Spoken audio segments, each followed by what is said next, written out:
기도한 조건에 꼭 맞는 처녀 리브가. 첫째, 기도가 아직 마치기 전에 우물가에 나온 처녀였습니다. 엘리에셀이 기도한 조건에 꼭 맞는 여인이 순족하게 나타나는 것은 힘든 일입니다. 그런데 엘리에셀은 자신의 기도를 채 마치지 못하여서 리브가가 물 항아리를 어깨에 메고 나오는 것을 보았습니다. 물 항아리를 어깨에 메고 나온 소녀는 보기에 심히 아리답고 지금까지 남자가 가까이 하지 아니한 처녀였습니다. 기도를 마치기도 전에 구한 것이 이루어졌다는 사실은 하나님께서 미리 아시고 준비하셨음을 보여줍니다. 참으로 우리는 기도하는데 게으를지라도 하나님께서는 언제나 기도 응답에 빠른 분이십니다. 둘째, 종이 요청하자 물 항아리의 물을 급히 내려 마시게 하였습니다. 처녀가 내려가서 물을 그 물 항아리에 채워 가지고 올라오는 것을 보고 그 종은 마주 달려갔습니다. 마주 달려가서에서 마주에 해당하는 히브리어 어원 카라는 만나다라는 뜻으로 의도적이고 계획적인 만남을 뜻합니다. 종은 노구로 험한 장거리 여행에 피로도 잊은 채 그녀를 만나기 위하여 허겁지겁 달려갔습니다. 마치 자기 배우자를 구하듯이, 자기 며느리를 구하듯이 흥분하며 뛰어가서 내 물 항아리의 물을 내게 조금 마시우라 라고 청하였습니다. 리브가는 늙은 나그네가 물을 요청했을 때 주여 마시소서 라고 말함과 동시에 급히 물을 내려 마시게 하여 험한 장거리 여행에 지치고 목마른 종에게 새 힘을 주었습니다. 셋째, 요청하지도 않았는데 약대 10마리에게도 배불리 마시게 하였습니다. 놀랍게도 리브가는 여기서 그치지 않고 당신의 약대도 위하여 물을 길어 그것들로 배불리 마시게 하리이다 라고 말하고는 곧바로 실행에 옮겼습니다. 여기 배불리는 히브리어 아드임 킬루로 그것들이 마시기를 다 마칠 때까지라는 뜻입니다. 약대는 장시간 물을 먹지 않고도 견디는 동물인데 반면에 배불리 가득 마신다면 사막의 배라는 별명대로 엄청난 양의 물을 마십니다. 몸집에 따라 차이가 있겠지만 약대 한 마리가 먹는 물의 양은 적게는 50리터, 많게는 120리터 정도입니다. 그렇게 10마리를 배불리 마시게 했다면 리브가는 한참 동안 수십 통의 물을 길어와야 했음에도 불구하고 조금도 실증을 내지 않고 급히 물 항아리에 물을 구유에 부었습니다. 급히는 서두르다, 재촉하다라는 뜻의 마하르의 피엘형으로 격렬하게 서두르다, 애타게 걱정하다입니다. 그리고 붓다의 히브리어도 아라의 피엘형으로 남김없이 쏟아버리다라는 의미인데 리브가가 마치 자신의 약대처럼 걱정하며 적극적으로 돌보는 모습을 실감나게 느낄 수 있습니다. 물 항아리가 10에서 20리터 정도 된다면 물을 가지고 올라오고 다시 기르려고 우물로 달려가기를 10마리의 약대가 다 마실 때까지 수십 번 반복하였을 것입니다. 진정으로 마음속에서 우러나오는 따뜻한 배려였고 그지없이 선량한 마음씨였습니다. 히브리서 13장 2절에 손님 대접하기를 잊지 말라. 이로써 부지 중에 천사들을 대접한 이들이 있었느니라 라고 하신 말씀처럼 리브가는 손님을 정성껏 대접하다가 부지 중에 하나님이 보내신 종을 만났던 것입니다. 순적한 응답에 대한 감격스러운 경배와 찬송. 종은 자신이 기도한 것이 너무나도 순적하게, 그것도 지극히 작은 조건까지 완벽하게 응답된 것이 너무나 놀라웠습니다. 엘리에셀은 너무 기쁜 나머지 리브가가 약대에게 물을 마시우는 모습을 바라보면서 가만히 서서 그녀를 주목하며 과연 하나님께서 평탄한 길을 주신 여부를 알고자 했습니다. 그는 기도한 대로 성취된 것을 확인한 후 자신에게 베푼 친절과 선행에 대해 감사의 표시로 반세겔 중 금고리 1개와 13겔 중 금 손목고리 1쌍을 리브가에게 주었습니다. 금고리 곧 코고리는 반세겔 중 5.71g에 해당하며 손목고리는 13겔 중인데 114.2g이 넘습니다. 잠언 18장 16절에 선물은 그 사람의 길을 너그럽게 하며 또 존귀한 자의 앞으로 그를 인도하느니라 라고 기록하고 있습니다. 이제 종은 그녀가 아브라함과 친척지간인지를 알아보아야 했습니다. 종은 뇌가 네 딸이냐 청컨대 내게 구하라 라고 물었고 리브가는 나는 밀가가 나홀에게서 낳은 아들 부두엘의 딸이니이다 라고 대답하였습니다. 그 순간 엘리에셀은 리브가를 만난 것이 하나님의 역사임을 확인하고 머리를 숙여 여호와께 경배하였습니다. 그리고 아브라함의 하나님 여호와를 찬송하고 여호와께서 길에서 나를 인도하사 내 주인의 동생 집에 이르게 하셨나이다 라고 감사하였습니다. 참으로 엘리에셀은 경건한 신앙가로 아브라함 가정에 오래 살면서 기도를 쉬지 않고 하나님의 인도하심대로 생활한 믿음의 사람이었습니다. 살아계신 하나님의 절대 주권과 결혼 결정. 내 주인의 동생 집이라는 엘리에셀의 말을 듣자 리브가는 달려가서 이 일을 어미 집에 고하였고 리브가의 오라비 라반은 이 소식을 듣고 엘리에셀을 만나기 위하여 우물가로 달려갔습니다. 엘리에셀은 그 소녀의 아버지와 오빠에게 자기는 아브라함의 종이라고 신분을 밝혔습니다. 자기 주인 아브라함이 여호와의 복을 받아 창성케 되었으며 이삭은 주인의 부인 사라가 노년에 얻은 아들로서 하나님의 위대한 일을 하기 위해 정하신 자라는 사실을 믿게 하였습니다.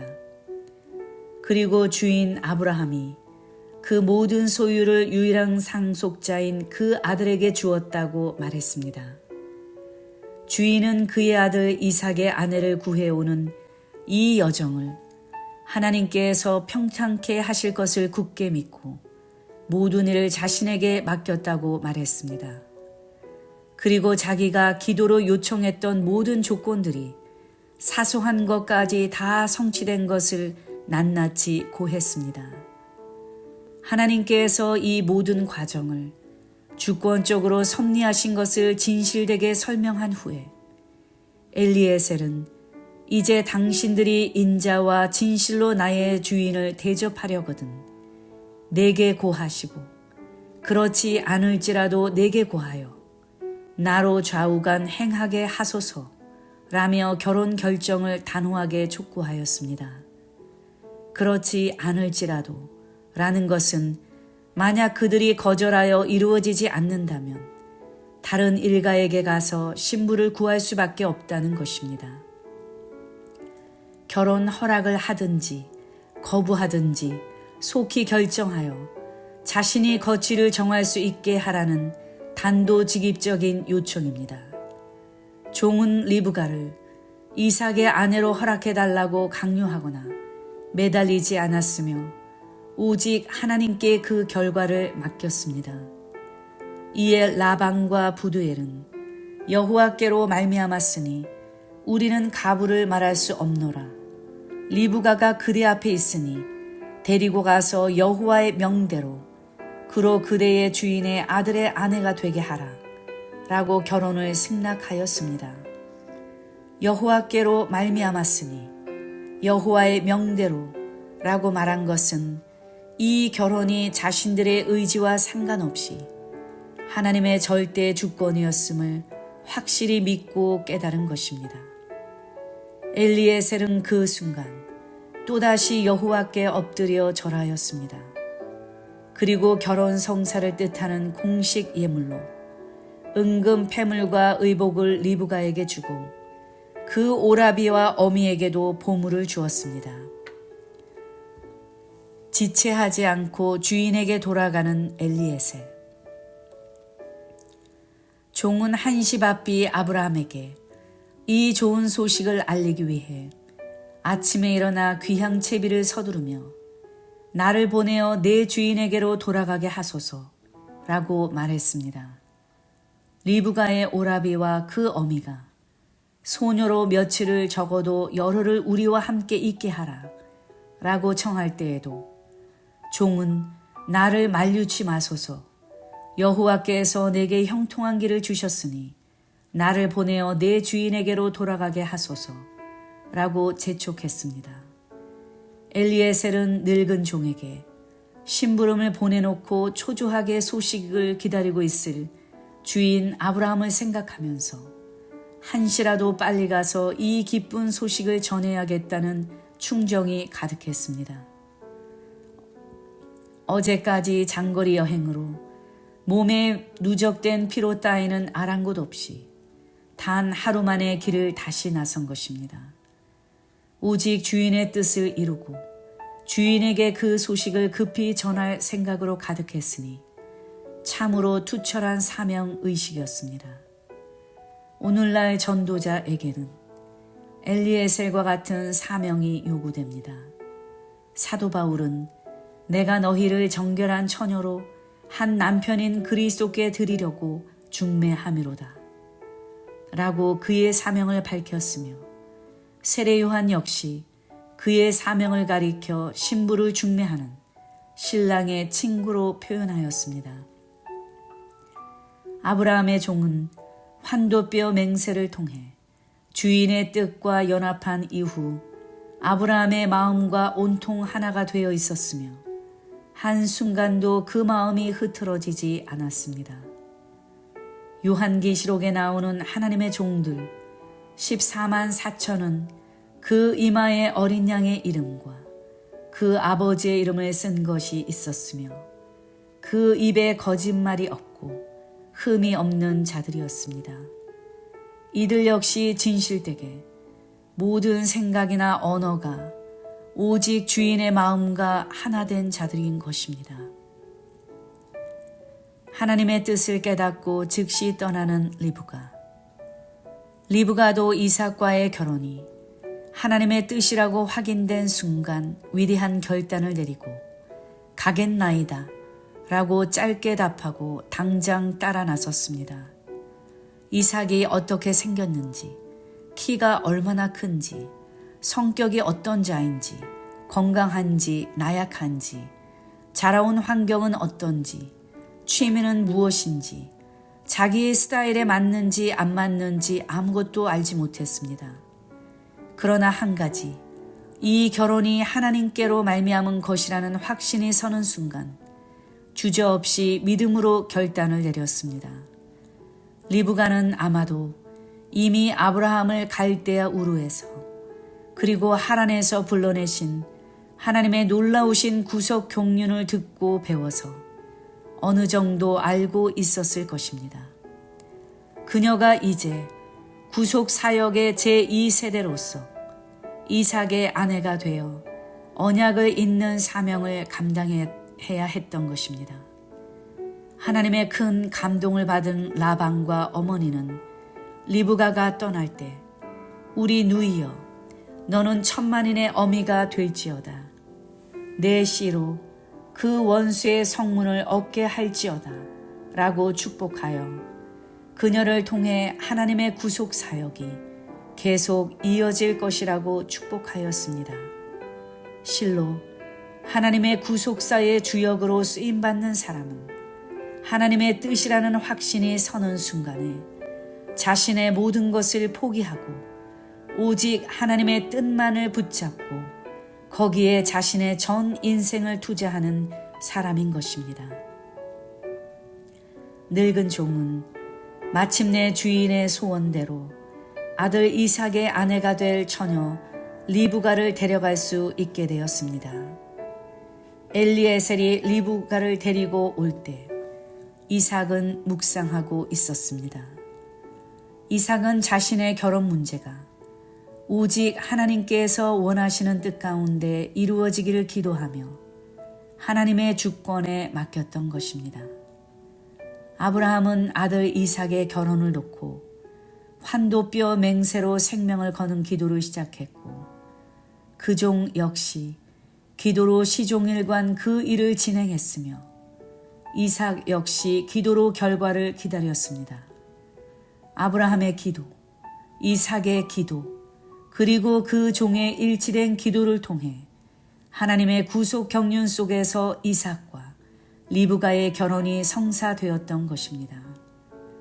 이삭은 리브가를 인도하여 사라의 장막으로 들이고 그를 취하여 아내로 삼고 사랑하였습니다. 이삭은 어머니를 잃은 지 3년 만에 아내 리브가를 얻어 모친 상사 후에 위로를 얻었습니다. 참으로 리브가는 사라의 죽음 후에 그 빈 자리에 들어와서 아브라함 후에 이삭을 통해 언약의 제2세대가 힘있게 전진할 수 있도록 연결시켜준 고리의 역할을 담당한 위대한 믿음의 여인이었습니다. 창세기 24장에 나타난 구속사의 모형. 창세기 24장에 등장하는 아브라함, 이삭, 엘리에셀, 리브가는 구속사적으로 다양하게 일하시는 하나님의 역사와 교회의 모습을 선명하게 보여줍니다. 아브라함은 이삭의 아버지로서 일을 하였습니다. 그의 아들 독자 이삭은 모리아 땅의 한 산에서 희생제물로 바쳐짐으로써 죽었다가 살아난 부활을 체험한 자였습니다. 종 엘리에셀은 이삭의 아내 리브가를 얻기 위하여 여러 가지 모양으로 사역하였습니다. 남편과 아내의 관계는 그리스도와 교회의 관계를 나타냅니다. 리브가는 자기가 결심하기 전에 이미 아내로 발탁된 여인이었듯이 성도는 창세전부터 그 기쁘심을 따라 예수님의 아내로 부르심 받은 자들입니다. 지금까지 우리는 이삭의 아내를 얻기 위하여 일하는 엘리에셀의 모습을 살펴보았는데 그것은 예수 그리스도의 아내인 교회를 얻기 위하여 일하시는 성령의 모습을 생각해 보게 합니다.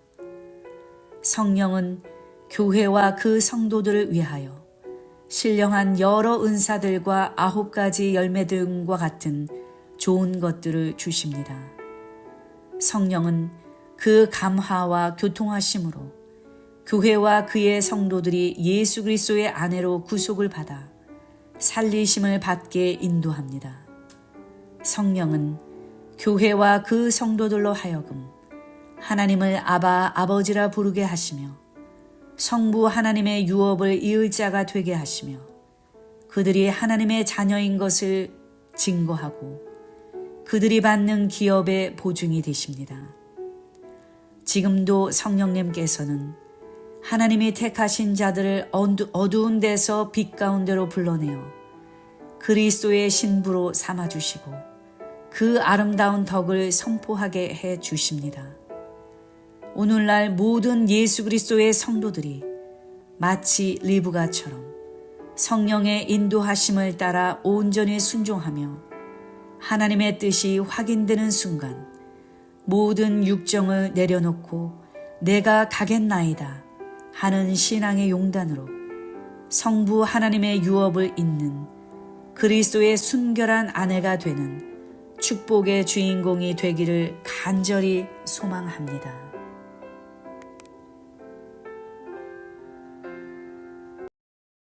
하나뿐인 장자의 축복. 창세기 27장은 이삭이 나이 많아 늙었을 때 그의 아들 야곱에게 하나님의 언약과 장자의 축복을 계승하는 과정을 말씀하고 있습니다. 여기에서 이삭은 그의 아내 리브가와 둘째 아들 야곱에게 속아서 부지 중에 야곱을 축복한 것으로 기록되어 있습니다. 창세기 27장 1절 말씀.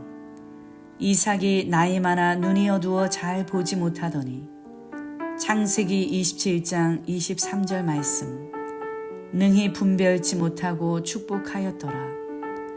그런데 히브리서에는 이삭이 믿음으로 장차 오는 일에 대하여 야곱과 에서를 축복했다고 기록하면서 이삭의 믿음을 부각시키고 있습니다. 그렇다면 이삭은 부지 중에 축복했습니까? 아니면 믿음으로 축복했습니까?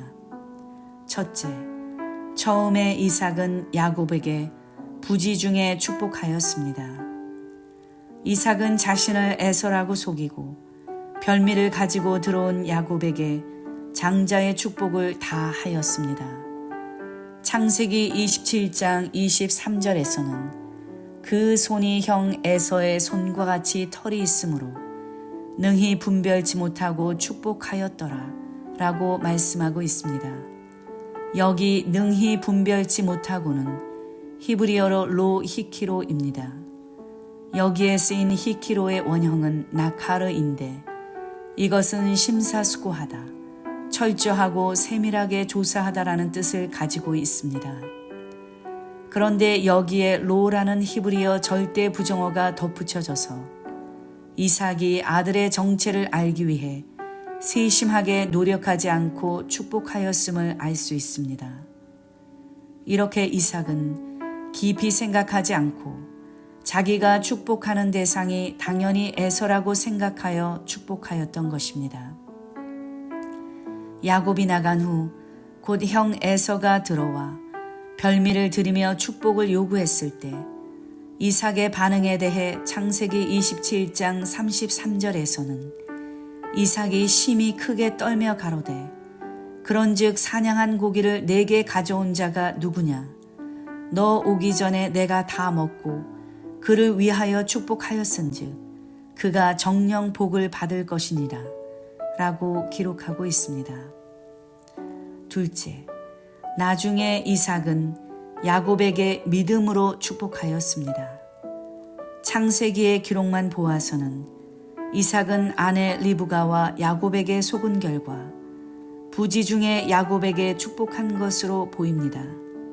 그런데 히브리서 11장 20절에서는 믿음으로 이삭은 장차 좋은 일에 대하여 야곱과 에서에게 축복하였으며 라고 말씀하고 있습니다. 그 이유는 무엇일까요? 먼저 이삭이 자신의 생각을 즉시 버렸기 때문입니다. 이삭은 처음에 에서에게 축복하려고 했습니다. 물론 그 이유는 에서가 장자이기도 했지만 이삭이 개인적으로 에서를 사랑했기 때문입니다. 창세기 25장 28절에서 이삭은 에서의 사냥한 고기를 좋아하므로 그를 사랑하고 라고 말씀하고 있습니다. 만약 이삭이 인간적인 사랑에 얽매였다면 에서에게 다시 장자의 축복을 해줄 수도 있었을 것입니다.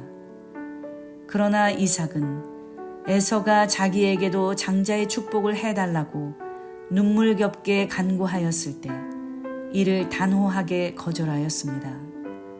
창세기 27장 33절 하반절에서 너 오기 전에 내가 다 먹고 그를 위하여 축복하였은즉 그가 정령 복을 받을 것이니라 라고 말씀하고 있습니다.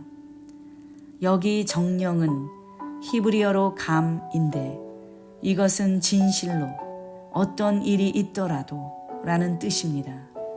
이삭은 야곱이 받은 축복이 어떤 인간의 힘으로도 변경될 수 없음을 선언한 것입니다. 이것이 바로 이삭의 믿음입니다. 야곱이 장자의 축복을 받은 것이 하나님의 뜻임을 깨닫는 순간 에서를 향한 인간적인 사랑을 과감히 끊는 이삭의 결단, 이것이 바로 하나님께서 인정하신 그의 믿음이었던 것입니다. 하나님의 뜻을 위해서 육정을 온전히 끊고 버리는 일은 믿음이 아니면 불가능합니다.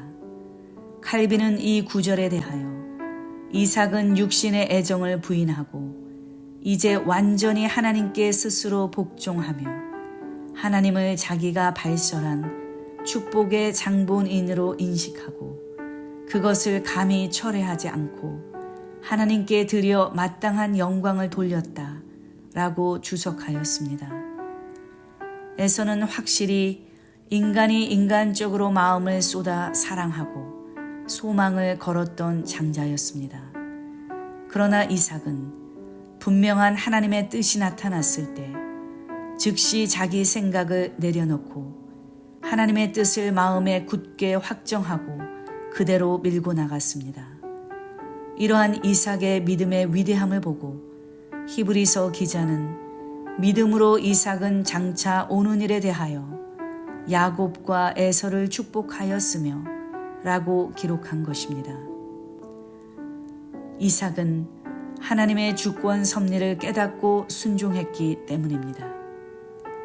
이삭이 야곱에게 축복하기를 마치고 야곱이 그 아비 이삭 앞에서 나가자 곧 에서가 돌아온 것은 아주 짧은 순간이었습니다. 그가 에서라는 사실이 확인되는 순간 이삭은 그동안 잊고 있었던 말씀이 번뜩 뇌리를 스쳤을 것입니다. 곧 리브가가 쌍태를 가졌을 때 자기 태중에서 일어난 싸움을 놓고 기도하자 이에 하나님께서 계시하셨던 말씀입니다. 창세기 25장 23절에서 큰 자는 어린 자를 섬기리라 라고 기록하고 있습니다. 이삭은 비록 자신이 부지 중에 야곱을 축복했지만 그것이 자기의 생각과는 전혀 다르게 하나님의 주권 섭리 속에서 이루어진 것을 깨닫고 참으로 충격에 휩싸여 크게 떨었습니다. 공동 번역에서는 이삭은 그만 기가 막혀 부들부들 떨며 말하였다 라고 하였습니다. 겉으로 볼 때는 야곱에게 속아 장자의 축복을 한 것이 분해서 크게 떤 것처럼 보입니다. 그러나 이삭의 떨림은 그 이상의 의미가 담겨 있습니다. 창세기 27장 33절에서 심히 크게 떨며 라고 한 것은 바 예헤라드, 이츠하크, 하라다, 게돌라, 아드, 메오드로서 이삭이 아주 강하게 두려워하고 크게 두려워하였다라는 뜻입니다. 이 두려움은 단순히 야곱에게 축복한 것이 실수였다는 생각 때문만이 아니고 자신의 편견과 고집으로 인하여 하나님의 오묘한 섭리를 거스르고 에서를 축복할 뻔하였다는 생각에서 나온 거룩한 두려움이었던 것입니다. 야곱과 에서에 관한 하나님의 주권 섭리에 대해서는 로마서 9장 10절에서 13절에 잘 나타납니다. 리브가가 우리 조상 이삭 한 사람으로 말미암아 잉태하였는데 그 자식들이 아직 나지도 아니하고 무슨 선이나 악을 행하지 아니한 때에 택하심을 따라 되는 하나님의 뜻이 행위로 말미암지 않고 오직 부르시는 이에게로 말미암아 서게 하려 하사 리브가에게 이르시되 큰 자가 어린 자를 섬기리라 하셨나니 기록된 바 내가 야곱은 사랑하고 에서는 미워하였다 하심과 같으니라. 이삭은 영의 눈이 열려 야곱이 장자인 것과 그가 장자의 축복을 받는 것이 하나님의 절대적인 섭리임을 깨달았습니다. 그리고 축복해달라는 에서의 요구를 단호하게 거절하였습니다. 이삭은 에서를 피해 도피하는 언약의 상속자 야곱을 떠나보내면서 아브라함이 자신에게 행한 것처럼 고향 친척 집에서 아내를 구할 것을 당부하고 아브라함에게 허락하신 언약이 야곱을 통해 성취되도록 다시금 마음을 다해 복을 빌었습니다. 이는 야곱의 장자됨이 마땅하다는 이삭의 변함없는 확신의 표였으며 이후 성경에는 출생 순서 에서와 야곱으로 기록하지 않고 장자와 차자를 구속사적인 순서에 따라 주로 야곱과 에서라고 기록하고 있습니다. 훗날 야곱도 죽기 직전에 눈이 어두워서 잘 보이지 않았지만 하나님의 섭리를 깨닫고 차자인 에브라임에게 오른손을 얹어 축복하였습니다. 요셉은 아버지 야곱이 차자인 에브라임의 머리에 오른손 얹는 것을 보고 그 손을 므낫세의 머리로 옮기려 했지만 야곱은 그것을 허락지 않고 나도 안다 내 아들아 나도 안다 라고 하면서 에브라임에게 오른손을 얹고 축복하였습니다.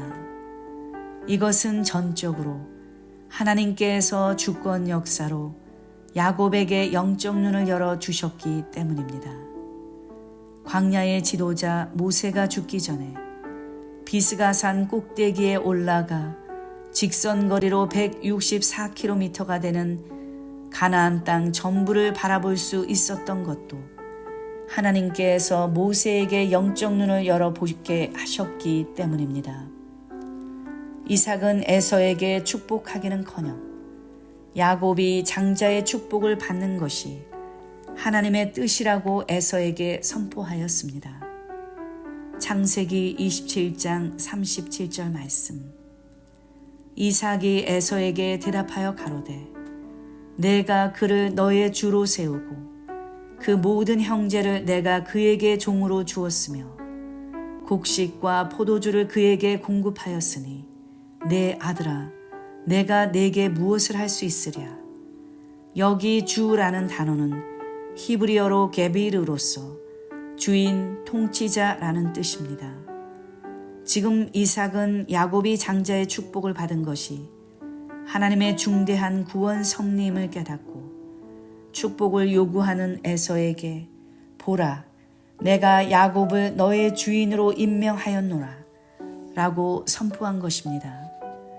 참된 믿음이란 하나님의 섭리가 자신의 개인적인 생각에 상반된다 할지라도 이삭처럼 주저하지 않고 하나님의 뜻을 온전히 따르는 것입니다. 세 번째, 하나님이 인정하시는 장자는 오직 하나뿐입니다.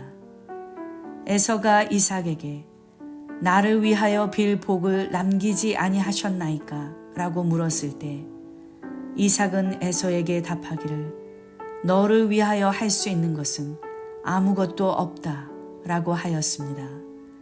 이삭의 대답은 한마디로 축복은 하나뿐이라는 것입니다. 축복의 가망이 전혀 없음에도 불구하고 에서는 거듭 소리 높여 울면서 내 아버지여 아버지의 빌복이 이 하나뿐이리이까 내 아버지여 내게 축복하소서 내게도 그리하소서 라고 애원하였습니다. 그러나 이삭은 통곡하는 에서에게 답을 대신하여 저주를 내렸습니다. 내가 사는 땅은 기름지지 않고 하늘에 이슬이 내리지 않을 것이며 내가 칼을 믿고 살 것이고 내 동생을 섬길 것이다 라고 하였습니다. 에서의 통분, 에서의 방성대곡은 하나뿐인 장자권의 가치를 경시했던 어리석은 자의 뒤늦은 후회일 뿐이었습니다.